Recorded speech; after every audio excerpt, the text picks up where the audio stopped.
It's winter and it's freezing cold, but these ducks can still swim withstanding the coldness of the water. Ducks are warm-blooded since they belong to the class of birds.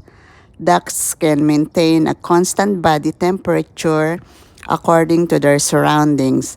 Also, the outer environment and temperature don't affect them since they can adapt themselves quickly by generating their own heat.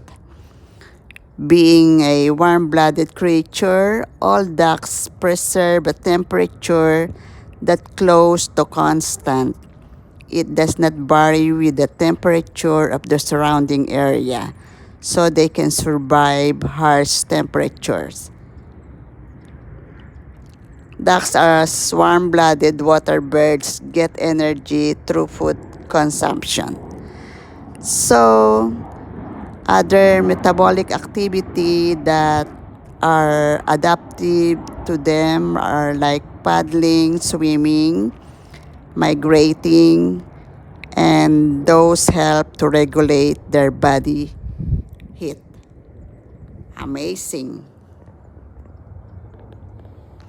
The body temperature in ducks is around 108 degrees Fahrenheit. It can vary a bit in different species of ducks, but in each duck, their temperature will remain stable. Thanks for watching.